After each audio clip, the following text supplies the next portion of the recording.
overseas now, attacks by Israel on Iran are expanding, and so is the crossfire. Tonight, Israel's Iron Dome defense system intercepted a new volley of attacks from Iran.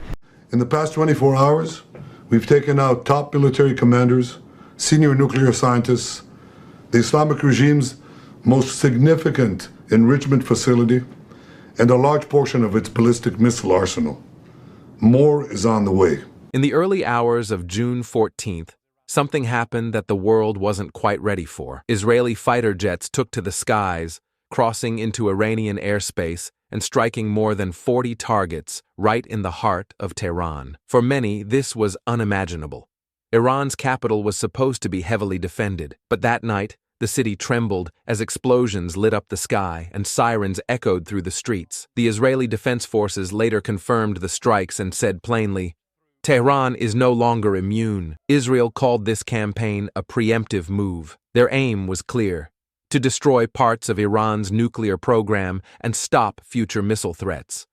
Among the targets were missile bases, underground nuclear sites, and even hangars believed to house advanced drones. Reports also say they hit a major Iranian air defense system, which helped clear the way for Israeli aircraft to fly almost freely over Iran. The damage was serious. Iran's military lost several high-ranking officers.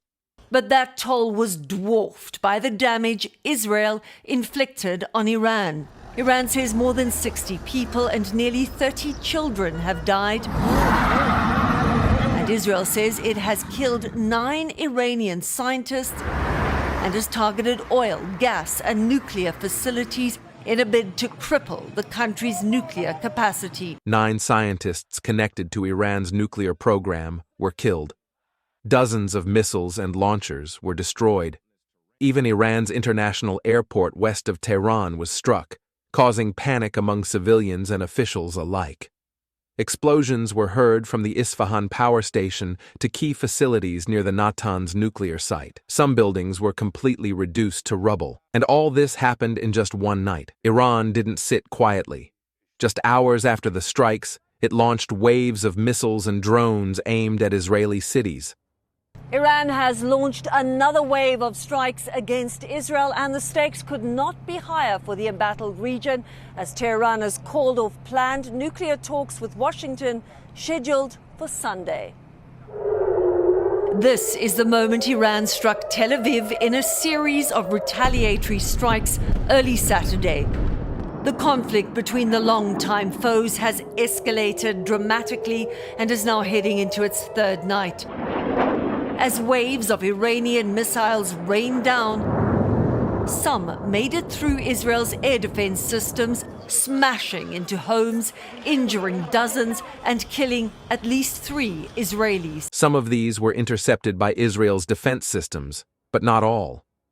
A few missiles got through and hit parts of Tel Aviv and other cities. At least 3 civilians were killed, and more than 70 people were injured.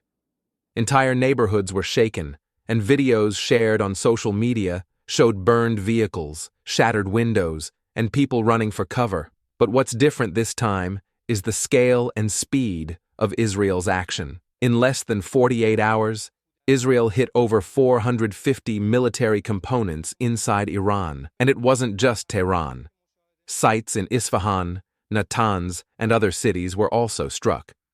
One of the biggest blows was the destruction of a facility that stored materials for uranium enrichment. According to experts, this could set back Iran's nuclear timeline by years. Iran has responded with harsh words, warning the United States, the United Kingdom, and France not to assist Israel. Tehran said it would target any foreign base involved in helping intercept their missiles. Iranian officials also claimed that these attacks proved the nuclear talks were meaningless. From their perspective, diplomacy was destroyed the moment Israel, with U.S. backing, launched these strikes. But in Washington, officials had a different tone. The U.S. reaffirmed its support for Israel's right to self-defense. Behind the scenes, American forces reportedly helped intercept some of the drones and missiles fired by Iran. While the White House didn't confirm direct involvement in the offensive strikes, they made it clear that America would continue defending Israel from incoming threats. Meanwhile, The streets of Tehran are filled with confusion and fear. Iranian police have started arresting people they suspect of being spies or Mossad collaborators. There's footage of undercover Israeli agents preparing for the attacks, and now authorities are cracking down hard.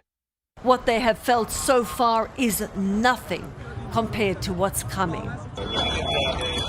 This is the largest and longest exchange of military strikes between the two rivals ever. Prime Minister Netanyahu today went further, hinting at regime change. Jarika telling the people of Iran that these strikes clear a path for them to unite and stand up for freedom. Deborah Patta, thank you for your reporting. At least 5 Iranian citizens were arrested for allegedly helping Israel, and many more are being watched closely. Citizens were told to report strange activity, especially movement of pickup trucks or signs of UAVs being launched. In the Arab world, reactions have been mixed. Some countries express disapproval of Israel's actions, but are quietly watching. Some officials say Iran has lost its deterrence and might be weakened for good. Others fear the fight could spill over into the region. And many countries are holding back, waiting to see how this plays out before making any strong statements. Inside Israel, the mood is tense, but also strangely calm. People are staying close to bomb shelters, schools are closed, and public gatherings have been cancelled. But many feel that by taking the fight to Iran, they're finally doing what's needed to stop future wars. This isn't about Hamas or Hezbollah anymore. This is now a direct war with Iran. In the past 24 hours, we've taken out top military commanders, senior nuclear scientists, the Islamic regime's most significant enrichment facility, and a large portion of its ballistic missile arsenal. More is on the way. The regime doesn't know what hit them. They don't know what will hit them. The nation of Iran and the nation of Israel have been true friends since the days of Cyrus the Great.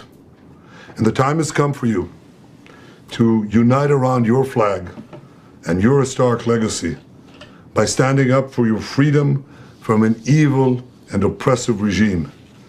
It has never been weaker. Israeli leaders say the strikes were carefully planned over many months, even years. Intelligence work by Mossad made it possible to hit so many secret sites so precisely. Military officials say that without destroying Iran's missile and drone factories now, Israel would have faced a massive attack in the future, possibly with thousands of rockets a day. צריך לזכור שהמבצע בתחילתו. לאיראן יש יכולות וגם כוונות, כפי שראינו כבר. צה"ל פעל באיראן והפתיע. זה חלק מהסיבות שלא בוצע ירי לעבר ישראל של טילי קרקע עד כה. אבל אנחנו עוקבים אחרי איראן, נערכים לתגובה מאיראן, יודעים שהם נערכים לתגובה ולירי עלינו, ונמשיך לפעול ולהגן על אזרחי מדינת ישראל. אנחנו צריכים להיערך למבצע ממושך. צה"ל ערוך בהגנה ובהתקפה באופן חזק. נמשיך לפעול עד שיושגו מטרות המלחמה. That's why the decision was made to act fast and hit hard. For now, Iran's ability to launch those kinds of large-scale attacks seems to be greatly reduced. Reports say their chain of command is broken, key technicians are gone, and many launchers have been destroyed. While Iran still has hundreds of missiles, it's struggling to fire more than a few dozen per day. And that gives Israel room to breathe and to strike again if needed.